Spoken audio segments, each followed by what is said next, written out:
MUI seharusnya menjadi ormas yang mengajak umat senantiasa berpikiran luas bahwa semua keragaman yang diciptakan Allah Subhanahu wa taala ini ada makna yang mengarah pada nilai-nilai tauhid.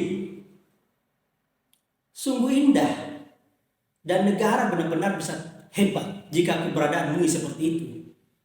Tapi sebaliknya, jika MUI berisikan orang-orang yang pandangannya terorisme dan doyan perang, hal ini bisa menjadi bom waktu untuk menghancurkan negara ini, kan?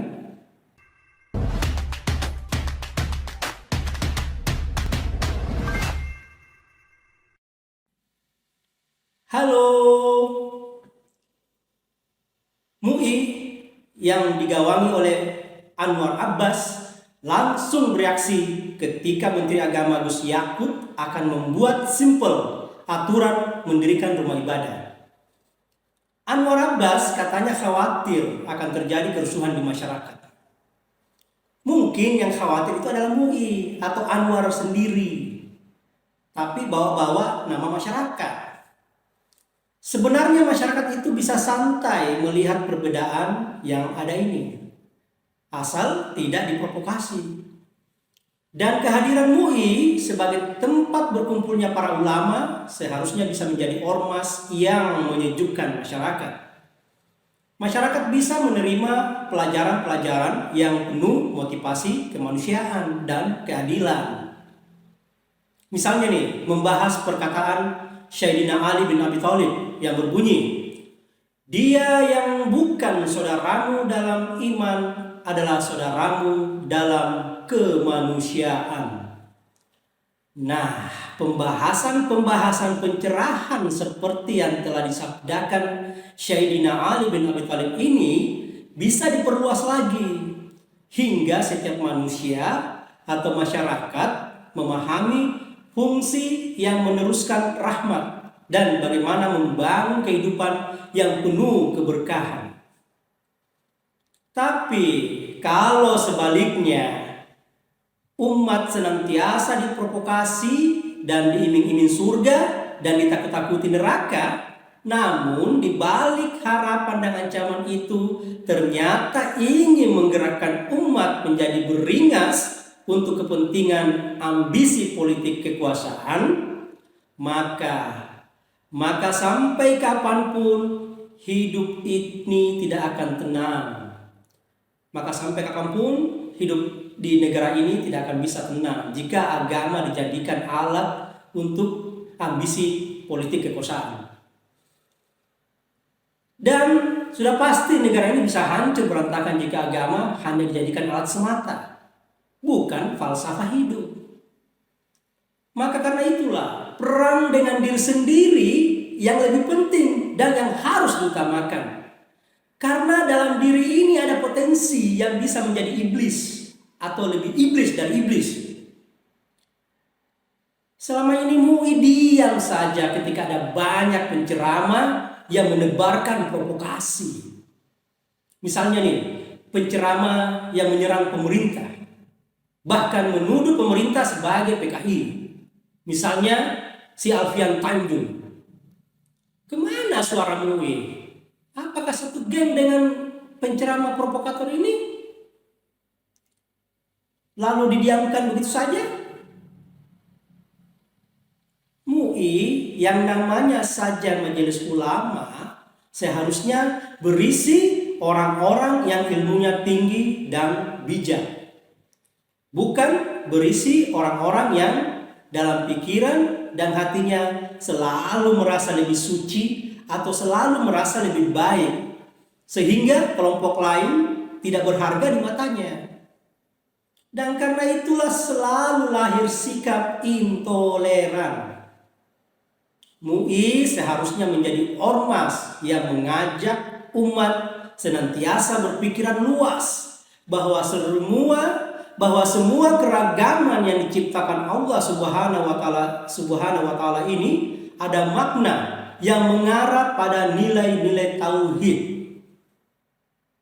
Sungguh indah, dan negara benar-benar bisa hebat jika keberadaan MUI seperti itu. Tapi sebaliknya, jika MUI berisikan orang-orang yang pandangannya terorisme dan doyan perang, hal ini bisa menjadi bom waktu untuk menghancurkan negara ini kan. Beragama itu harusnya simple, apalagi sudah dijelaskan dengan tegas dalam ajaran Islam itu sendiri, lakum dinukum waliyadin. Yang bisa dimaknai, mari sama-sama berlomba-lomba pada kebaikan dengan agama masing-masing. Tak perlu khawatir soal surga dan neraka, karena itu adalah hak Allah Subhanahu wa Ta'ala. Kita ini hanya makhluk yang terus berusaha saja, terus berusaha dalam jalan kebaikan. Karena bagaimanapun sebab akibat dalam kehidupan ini tak bisa dihindari. Jadi kenapa harus terjadi penindasan pada minoritas? Seolah-olah yang sudah besar merasa bebas saja untuk menekan yang kecil. Apakah yang besar ini merasa khawatir akan luntur imannya?